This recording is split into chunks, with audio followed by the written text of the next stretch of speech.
the History Channel original podcast.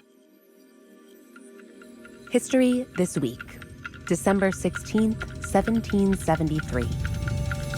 I'm Sally Helm. The men had just a few hours' notice. It'll happen tonight. Gather your disguises, gather your resolve, wait for the signal to strike. 3 British ships are anchored in Boston Harbor, unable to unload their store of tea, because the American colonists have been protesting a tariff on that tea, negotiating to keep the British from importing more of it. As of today, those negotiations have failed. Nothing to do now, the colonists think, but throw that tea into the harbor. Sounds disorderly, even chaotic, but it all unfolds with great precision and secrecy. On this night, December 16th, there's a big gathering at Boston's Old South Meeting House, American colonial leaders talking about this tariff business. And at the appointed moment, a group of men rise from their pews in the meeting house. They slip into the streets, walking together towards Griffin's Wharf. They've disguised themselves as Native Americans with headdresses and tomahawks. When they arrive at the harbor, they move swiftly, take over the ships, jump down into the holds, attach ropes to chests of tea, then hoist those chests onto the decks, where they use their tomahawks to chop them open and then dump the tea into the water. One of the participants will recall, years later, we were merry in an undertone at the idea of making so large a cup of tea for the fishes. But we used not more words than absolutely necessary. I never worked harder in my life. When it's over, the men scatter without revealing their identities. It's all so well planned that it's clear they must have been acting under some kind of leadership. We don't know for sure who made this happen, but we have an idea. A patriot in his 50s named Samuel Adams. Because the secrecy itself, the precise coordination, biographer Stacy Schiff says that has Samuel Adams written all over it. Every account of the Boston Tea Party is in the passive voice. The tea simply seems to have sailed overboard of its own volition. And that's really Adams at his best. Today, a forgotten founding father lays the groundwork for revolution. How did a major American rebel manage to maintain such a low profile, which carries on to this day? And how did the Boston Tea Party help tip the colonies towards war?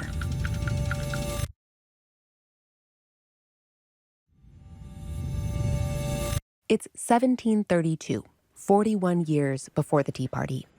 Boston, Massachusetts is an orderly city of nearly 15,000 people, a very pleasant place to be. Samuel Adams is growing up there with his family. They live in a nice home with an orchard and an observatory and views of the harbor. At this time, there are no shouted threats in the air, no sounds of weapons discharging and bodies hitting the cobblestones. There's none of that yet. The only cries in the air come from seagulls. Visiting Englishmen remark on the quality of the food, on the spare sublimity of the architecture, on the overall air of sophistication. To the British, all this is surprising. I think probably the best assessment is that of a British officer who says that everything about it is lovely. He just wished the people would be more so. That's Stacy Schiff. Her biography of Samuel Adams describes the Boston of his youth and the tensions between the colonists and the British that were, even then, pushing their way toward the surface. It's growing pains, really. No one who's ever studied adolescence or lived with an adolescent would fail to recognize these symptoms. But Adams's boyhood is seemingly calm. His parents are raising him to one day live the quiet life of an educated elite. Before we say any more about Adams, this forgotten founding father, let's get a few things straight. Samuel Adams is not John Adams, the second president of the United States. That is Samuel's second cousin. Samuel Adams is, however, the namesake of the popular modern beer. Schiff says that is in fact how his name has come down to most people. Until recently, even she, who's studied this period, couldn't have told you much about him. At a certain point, I was, I think, a little bit embarrassed to realize that he had a cameo in my book on Benjamin Franklin, and I knew next to nothing about him. And that was particularly galling because I'm from Adams, Massachusetts, which is named for Samuel Adams. So Schiff did a deep research dive to uncover who Adams was. And the first thing that struck her was his fiery prose. Lines like, "All men have a right to remain in a state of nature as long as they please. And in case of intolerable oppression, civil or religious, to leave the society they belong to and enter into another." And the more I read around, the letters are very rousing stuff. There are lots of anthems to American liberty. They're extremely interesting, and I kind of just fell hook, line, and sinker. It's clear to Schiff that in the years leading up to the American Revolution, Samuel Adams is right at the center of things. He helps to unite the colonies over those years, and he is utterly instrumental in articulating American grievances and in basically making himself extremely unloved by Crown officers in Massachusetts and throughout the colonies. He is pretty much at the forefront of things until the Revolution and then falls off the radar, as he remains very much to this day. But strikingly, that rebellious Adams doesn't emerge until middle age. He doesn't make agitation his career until he's in his 40s. The conflict between Britain and its American colonies galvanizes him, focuses his energies and his mind, partly because he believes in the principle of liberty. But that's only part of his motivation. He also writes, "The colonists have been branded with the odious name of traitors and rebels only for complaining of their grievances." That's the other part. Samuel Adams has grievances. And they likely go way back to the time in 1740 when Adams was 18 and the British appointed governor of Massachusetts mucked with his family's financial affairs. Back then, the British are keeping a tight hold on trade with the colonies. They want to make sure that more gold and silver flow into royal coffers than come out of them. That leaves the colonies low on cash. So Adams's father and other prominent men come up with a plan. They want to turn something that they have in large amounts, land, into something that they lack, cash. So a group of men get together, including Samuel Adams's father, and they found something called the land bank, which in simplest terms is just a bank where notes are secured by their land holdings. Adams's father is a believer. He pours his fortune into the project, and the land bank takes off. It works well, it's popular with colonists, but upsetting to a powerful group of merchants. Those merchants have political sway, and so the governor of Massachusetts writes to Parliament, asks them to shut down the land bank, which they do. And in the process of shutting down this venture, they basically bankrupt Samuel Adams's father because he had invested so heavily in the bank. The young Samuel Adams sees that his father is ruined. So you have this unusual situation where you have an organic colonial effort that is utterly squashed out of the blue by this bolt from London. Remember Samuel Adams's picturesque family home, the one with the orchards? The British authorities move to seize it. Samuel will fight them off for years, but he still has to sell parts of the family estate to pay the bills. And, you could see how that could potentially bring someone around to the ideas that they're being dealt with arbitrarily and that there seems to be parliamentary overreach. Resentment festers in Adams and in the colonies at large. They're both struggling to find their role in the world. It takes Adams a while. For much of his young adulthood, he's just knocking around, not sure what to do with himself. The astonishing thing is that he never manages a career, period, which in early America, early New England in particular, was just absolutely singular. For perspective, think of some of the other founding fathers. They glimmered with ability from the very start. Washington, with his leadership skills and physical courage. Franklin, with his entrepreneurial savvy. Madison, philosophical genius. And now consider Samuel Adams, a guy who graduated from Harvard, yes, but who, Schiff says, spent years cycling through jobs that didn't add up to much. He fails at accounting, then becomes a clerk helping vendors at crowded markets. After that, he's a tax collector, not a very good one. He can't muster much enthusiasm for collecting money for the British crown. Painted portraits usually show him later in life, and he looks average. His plain coat, his serious expression, even his hair length are pretty typical of the styles of the day. But Schiff points out that Samuel Adams wasn't just one thing. In a way that is very true, I think, of many of us. He's several people at once. So from John Adams' descriptions in particular, you get a sense of an immensely affable, decorous, somewhat formal man who's very charming and very easygoing, who entertains in great simplicity at his home, but who is just a genteel individual. The model son of an upper-class Boston family. But other sources paint a different Adams. You get the sense that he's sharp-elbowed and brawling, and he's extremely eager to mix it up, and doesn't ever hesitate, really, to kind of upset the apple cart. He's equally at ease among the elite of Boston as he is in the streets of Boston. In 1748, Samuel Adams launches a newspaper with friends. It's called the Independent Advertiser. And this is when he begins to find his calling.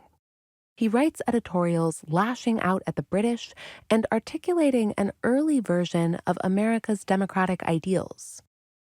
There is nothing so fretting and vexatious, nothing so justly terrible to tyrants as a free press. Adams's writing brings him notice, a lot of it.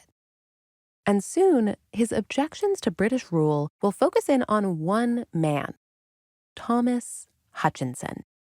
Hutchinson will become Adams's nemesis. He's the kind of high-born gentleman who has his London tailor send him rust-colored coats and lace. He's elected to the Massachusetts House of Representatives by the age of 26, then rises to become the lieutenant governor of Massachusetts. He works for the British, but he was born in Boston. He is a very decent, very sober, very modest, very diligent man. Unlike Adams, he was making a fortune even while he was still at Harvard. What would Hutchinson have been like to be in a room with? This may be unfair of me. I think he would be terribly boring. And I'm perhaps basing that on his history of the Massachusetts Bay Colony, which is not exactly an exciting book. Hutchinson wrote that book with an eye towards comprehensiveness. It has a passage about a group of settlers debating at length whether to build their cottages on this side of the river or the other side of the river. Hutchinson is as boring a writer as Adams is fiery, but in other ways, the men are similar, starting with their upbringing. Entirely the same world, entirely the same education. And now, like Adams, Hutchinson is a man of strong conviction. Duty was immensely important to him. He would say that he lay awake for nights on end in the colonies, hoping that he had properly done his duty to the king. But on questions of politics, the two men are diametrically opposed. They have utterly distinct views of how colonial life should be regulated. Samuel Adams and Thomas Hutchinson are on a collision course, as are the American colonies and Great Britain.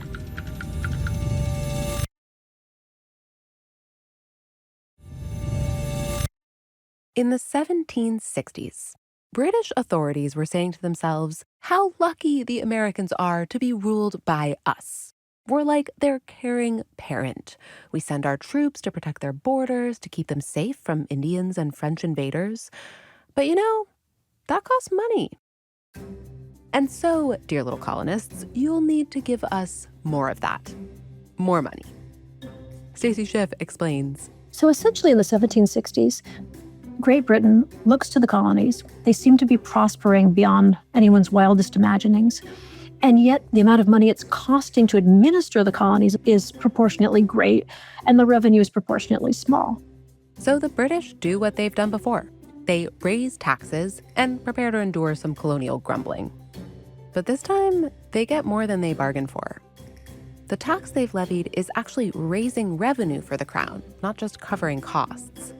That's new, and the colonists get angry.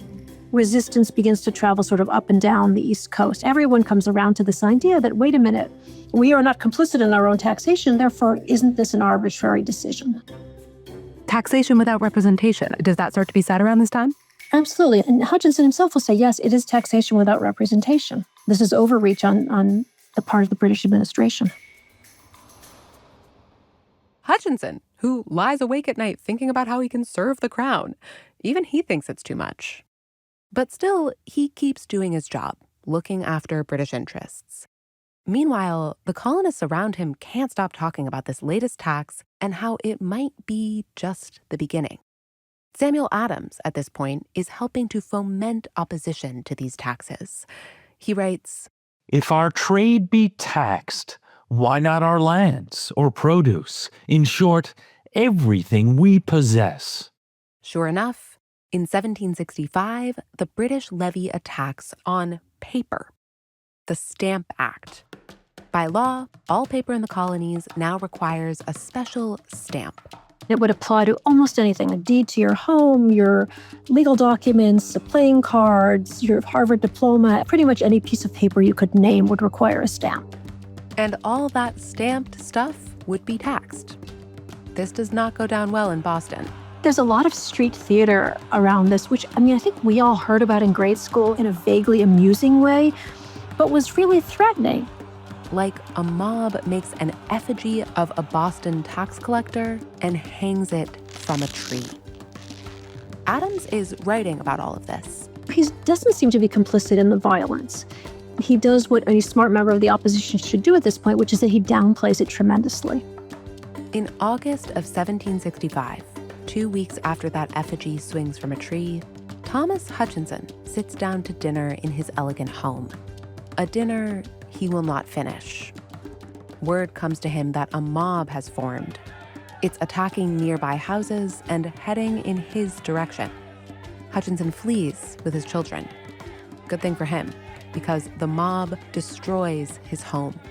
They chop down the door with axes, put holes in the walls, demolish the furniture, make off with his valuables. The next day, Hutchinson shows up at his job as a Chief Justice. He's a pathetic sight. His judicial garb was stolen during the raid, so he's in his normal clothes. And he rails against the mob, whoever they were.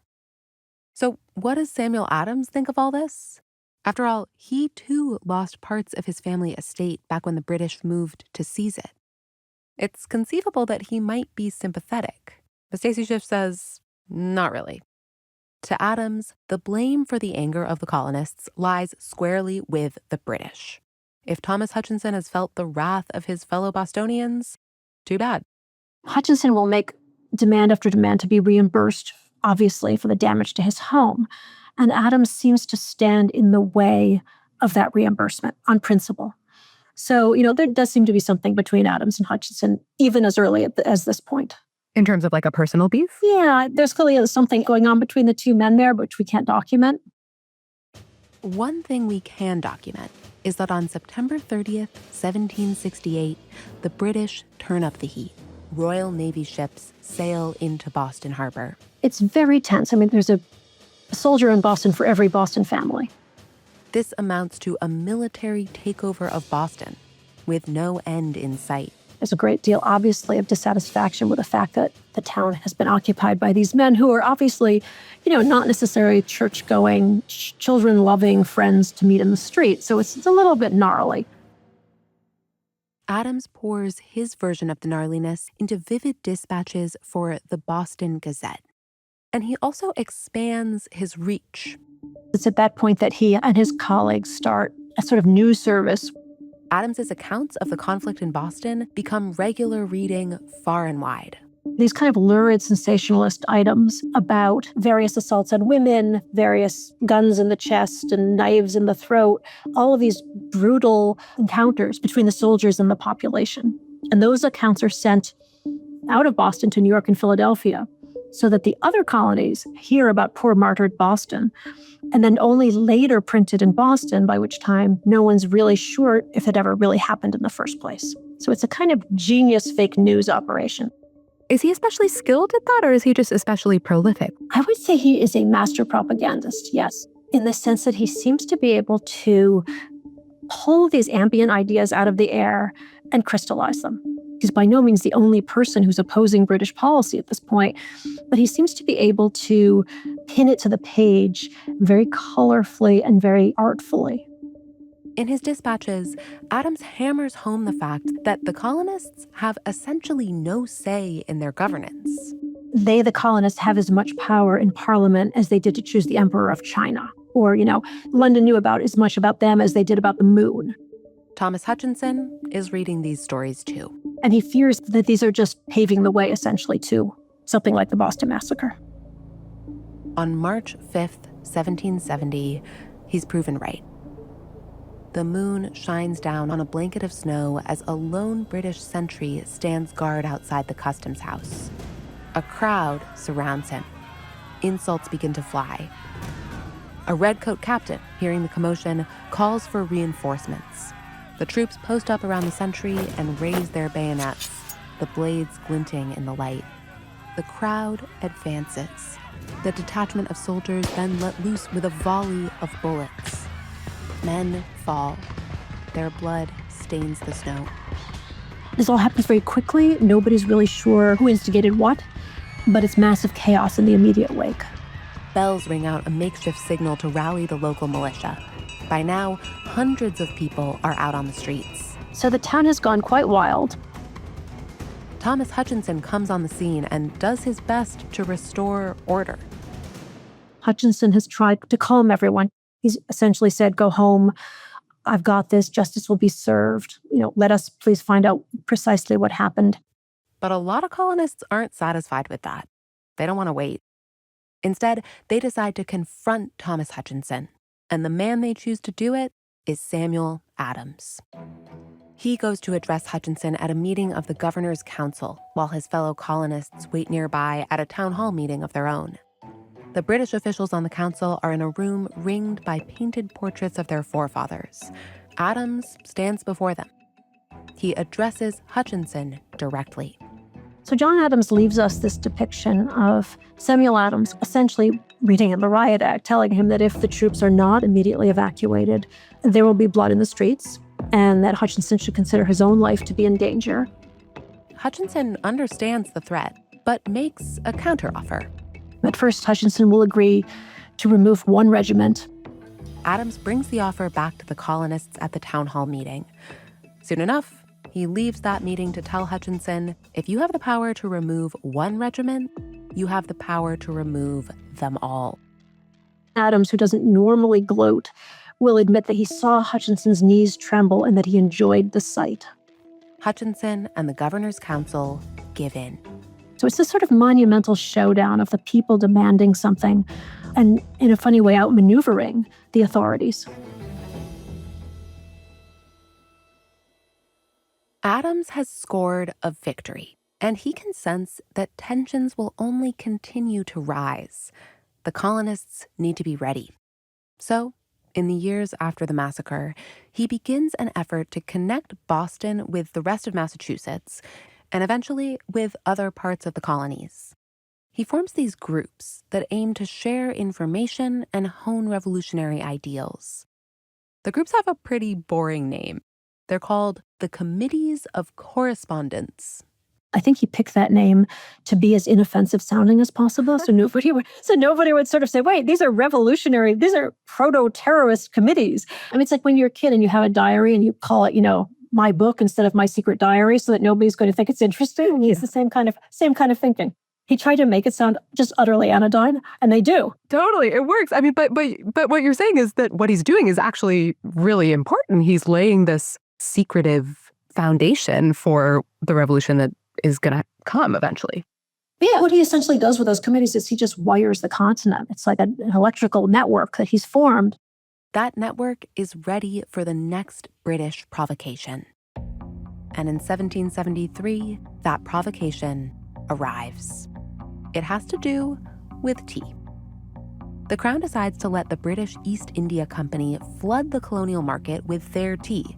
And oh, by the way, that new supply of tea will be taxed. So it's a very explosive act, which no one in London, or very few people in London, seem to realize at the outset is going to be explosive. From their vantage point, this act will lower the price of tea. The Americans will be thrilled. Increasing the supply of tea in the colonies will make it cheaper all around. The British are like, that added tax will be nothing but a minor inconvenience. The Americans feel differently. When the tea arrives in Boston Harbor, a clock starts ticking. Adams and his colleagues essentially band together and start holding a series of meetings as to how they are going to meet this crisis. And the way that Adams articulates it is as follows. He doesn't trust, as he puts it, the private virtue of his fellow citizens to not drink the tea, so he prefers to trust their public virtue in rejecting the tea. He means it's going to be too tempting if this tea is actually on the market. We could boycott it once it gets into the city, but instead, let's just not let it into the city. We're worried people will be a little bit too tempted by this cheap tea. Exactly. As soon as that tea is unloaded, people are going to be buying and drinking it. So the colonists tell the ship's owner, Francis Roach, turn around and bring your tea back to England. But it's not so simple. Roach says he's legally bound to unload the tea before departing. Samuel Adams reminds Roach of a loophole in the law. It allows him to sail back home if his ship is battered by a deadly storm. And he says to Roach, if you're faced with a tempest, you can turn around. And you, sir, are facing a howling political tempest. So why would that not apply to you? And so, as the deadline to unload his tea approaches, Roach rides his horse through the pouring rain to the country estate of the new governor of Massachusetts, Thomas Hutchinson. The ship's owner stands before the governor, mud-splattered, soaking wet, begging for permission to turn his ship around. Hutchinson stands firm. He refuses to issue a pass. Hutchinson says, Roach, unload your tea. Roach rides back to Boston, arriving just past sundown on December 16th, 1773.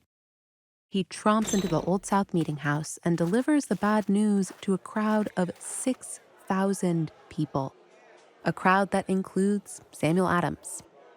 Samuel Adams, shortly after hearing the report, says that it is clear that nothing more can be done to save the country. And very shortly thereafter, a portion of the room begins to melt very silently away. And then these men move together toward the harbor, disguised in their Native American garb.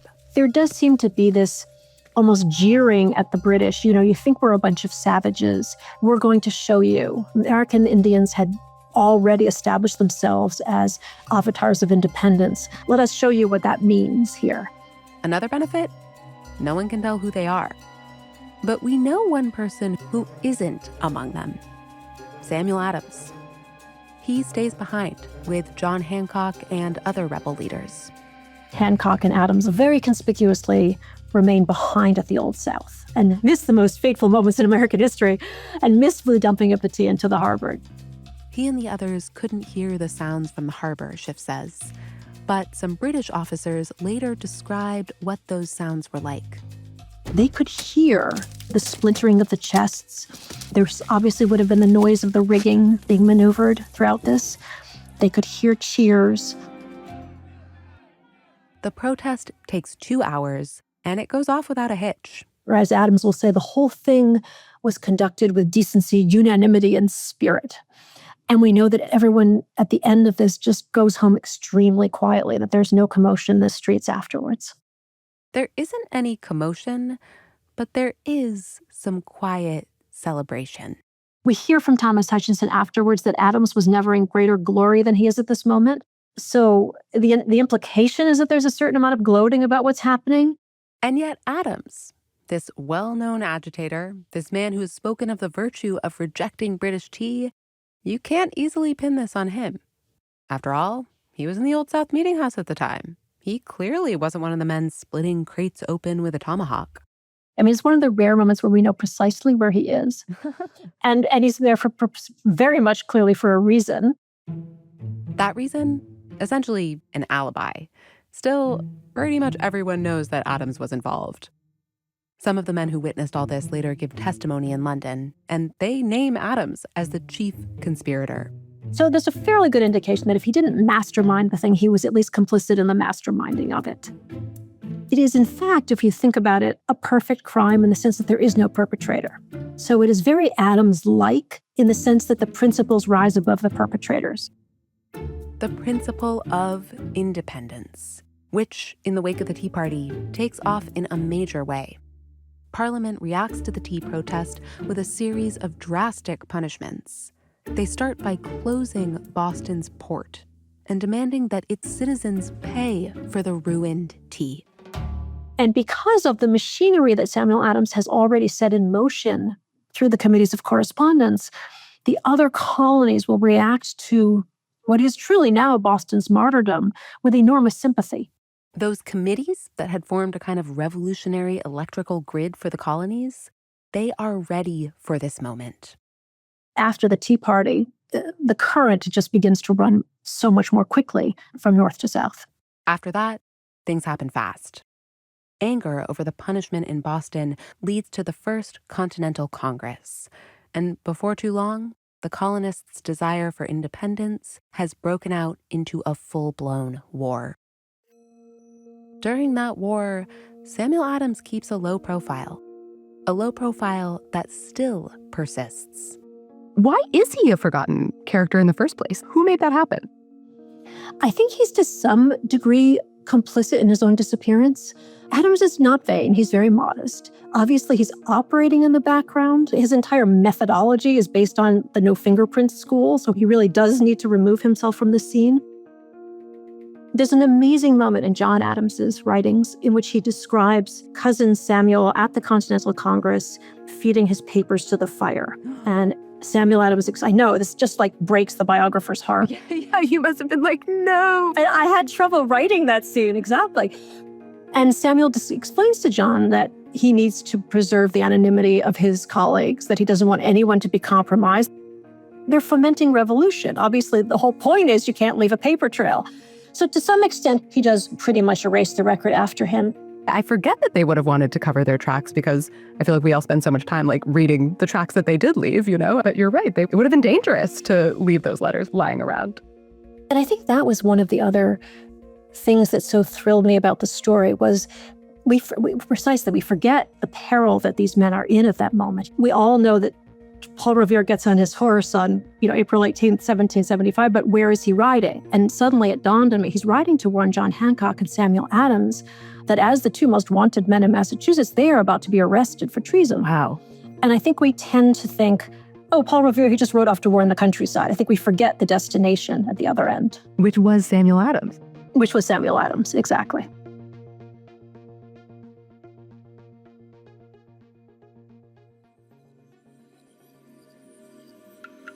Thanks for listening to History This Week. For moments throughout history that are also worth watching, check your local TV listings to find out what's on the History Channel today. If you want to get in touch, please shoot us an email at our email address, historythisweek@history.com, or you can leave us a voicemail, 212-351-0410. Special thanks to our guest, Stacy Schiff, author of The Revolutionary, Samuel Adams. This episode was produced by Corinne Wallace. It was sound designed by Dan Rosado and story edited by Jim O'Grady. Our senior producer is Ben Dickstein. History This Week is also produced by Julia Press and me, Sally Helm. Our associate producer is Emma Fredericks. Our supervising producer is McKamey Lynn, and our executive producer is Jesse Katz. Don't forget to subscribe, rate, and review History This Week wherever you get your podcasts, and see you next week.